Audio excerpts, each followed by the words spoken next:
Marfoogle News Update live in 3, 2.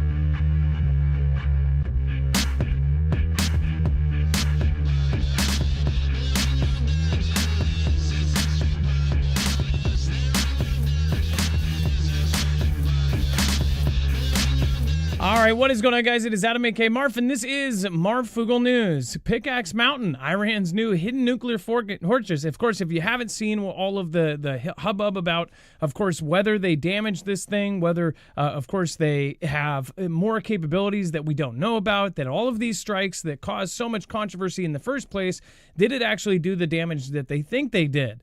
And do they have other places that essentially could trump all of that, right? That could actually cause a whole lot more damage. The thing is people are assuming that Iran has been put in a corner now that they've had all of their stuff destroyed. They're saying, well, now we'll do a ceasefire.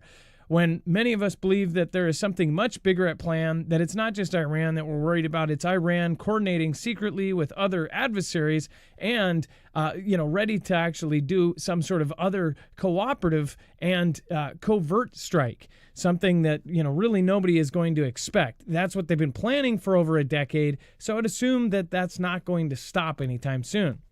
Again, this is actually talking about Pickaxe Mountain, Iran's new hidden nuclear fortress. Again, they talk about, when the Directors General of the International Atomic Energy Agency asked Iran to explain what was happening deep underneath Pickaxe Mountain, the reply was short and sharp. It's none of your business. Rafael Grossi's question is more urgent now after Iran's key enrichment facilities at Fordow and Natanz were targeted by American B-2 stealth jets armed with 30,000-pound bunker-busting bombs. Again, Donald Trump that claimed that they were obliterated. Before the strike, 16 lorries were seen queuing up outside the Fordow, and an expert on Iran's nuclear program told The Telegraph that the regime had moved as much of its highly enriched uranium as it could to a secret location before the U.S. was able to bomb its facilities. Again, we covered a story last night that said that was roughly enough for 10 bombs, right? We don't know what they actually did, but they definitely got a bunch of stuff out, so they definitely knew it was coming. And then, of course, the next day, you had all of this, the strike on them, and then they responded by trying to attack our bases. And then, of course, they said that, most of those base attacks were unsuccessful. Tehran had hidden sites housing hundreds, if not thousands, of advanced centrifuges capable of producing weapons-grade uranium needed for a nuclear bomb, according to Sima Shine, who had worked in the Israel military establishment for 30 years. Again, the sprawling site at Kilokolen Gaz is 90 miles south of Fordow and only minutes away from Natanz nuclear facility in the central Isfahan province. The installation, which is still under construction, has been reinforced and quietly expanded in the past 4 years. So they're saying that this location may actually house all of the equipment and all of the stuff that they need to actually make a nuclear bomb, or at least the materials. So was this as successful as they say? That is kind of the narrative that is coming out, and it's at least what they want us to think because, again, there's another story that comes right after this, again, that will show you that. Before we go there, I do want to remind you we're completely independent. We're on our own. If you want to support us and protect yourself at the same time, our recommendation to protect yourself against an electromagnetic pulse attack, an EMP, or a Carrington-level event is all of the same technology and the same devices. These are EMP shields. They'll protect you against not only both, but it will also, again, protect you against lightning in your home. There's devices for pretty much everything from cars, trucks, motorcycles, boats, generators. Now they even have a Starlink model and, of course, an Ethernet and modem model. So, again, make sure to go check that out. It's very easy to put in your car, and that means that your car is going to start after multiple EMPs. If you wonder how they know that, these are Keystone military tested. And again, you can actually go check that out. They are now outfitting agencies like DHS, the U.S. Air Force, DOD, the DEMSO team helping protect the Texas grid, and the FBI. Of course, they are protecting themselves. They're quickly, hardening their infrastructure. But as we know from many disasters, there's plenty of examples where they kind of left civilians out to dry or turned us around on a street we shouldn't have been and basically left us to perish. So if you want to protect yourself, I highly recommend it. Again, 10 minutes and you're protected in your car and your car will start.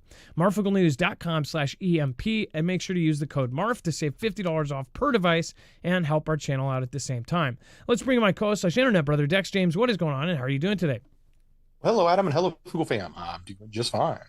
So let's talk about it. So they're saying that Israel is claiming that they reportedly know the location of Iran's enriched uranium stockpiles. Yeah, so according to a Saudi source, they're saying that Israel knows the exact location. They were tracking it.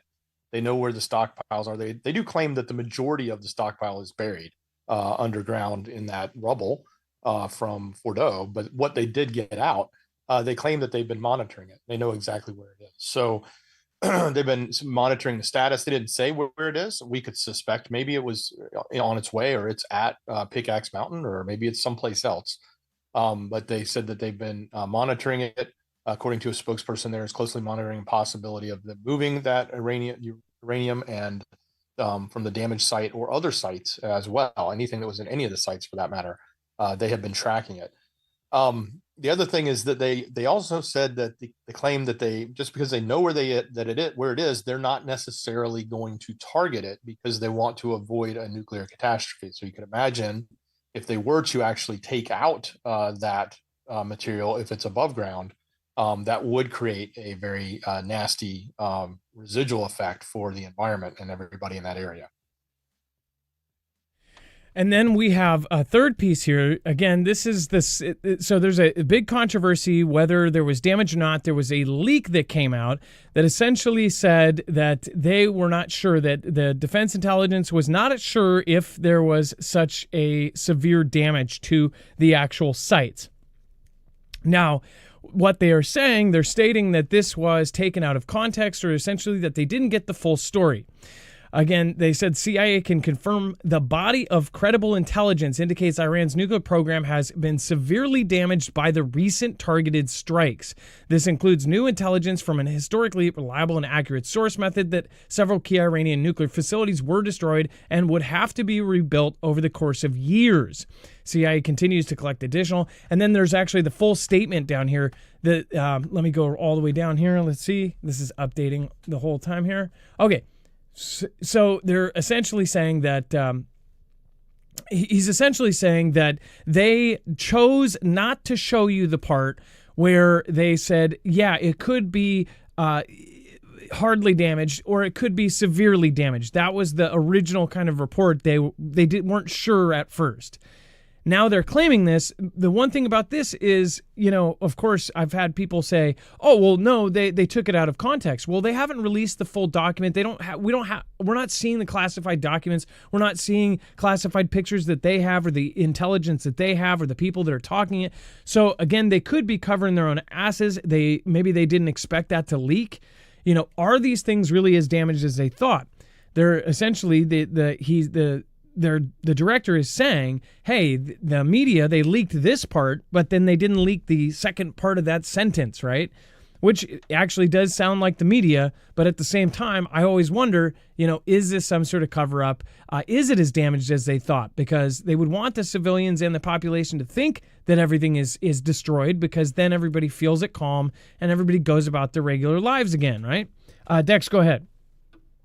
Oh yeah, and it's interesting because the media was using our own intelligence against our president this morning when he was doing a press conference from The Hague, and saying, well, your intelligence said it was possibly lightly damaged, and and all he had at the time was Israeli intelligence saying that it was completely damaged. So of course, immediately after this comes out from the CIA saying no, it is severely damaged. So now, for the president's part, it is, an opportunistic time to basically shut the media up and say, no, our intelligence says it too.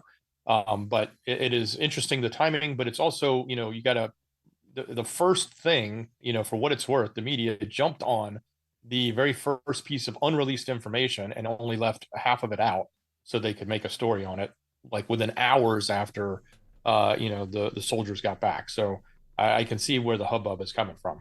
Yeah, but I don't necessarily always just believe anything that comes out. I know people that, because they are such big fans of this president, that anything that comes out of the administration, it's gold. If they say that the media got it wrong, then the media got it wrong. Now, I think the media is nasty. It's disgusting. They are trying to, basically, if there's a tornado, they say it's his fault. We've literally watched over the last decade, anything can be his fault. So they definitely sway things. They twist things to try to make him look bad in any way possible. But at the same time, sometimes they really do get their, nuggets of truth in there.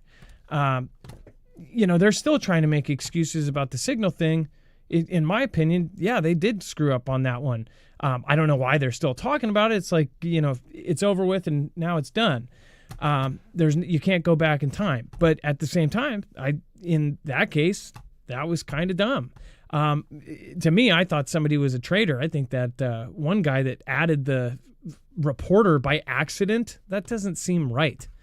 But again, this is a perfect time leaked, and it very well could be that they took it out of context. But this does matter, because if this thing is not destroyed, and if the damage is not as bad as they say, and this mission wasn't successful as they say, then that would not be a good thing. Especially since right now they're now doing this kind of ceasefire thing that could fall apart at any moment. Already did within hours. You've got the president basically dropping F-bombs, saying these guys don't know what the F they're talking about or what they're doing. And now you have questions on if the mission was even successful. So we're going to talk about this and much, much more. In fact, we're going to talk about a lot tonight. The Doomsday Radio has been spewing out weird messages. Again, you got to join us for the next show. We're going to show you that. We've got links and a full bibliography over there as well, with all sorts of sources talking about what the heck is going on. So make sure to join us in the next show. That is, if you are in the chat, just stay there. And if you are watching the replay, all you have to do to join us is click here. All right, we'll see you in just a minute over on Marfoogle TV, our sister channel. Be safe, be prepared, and Marf out.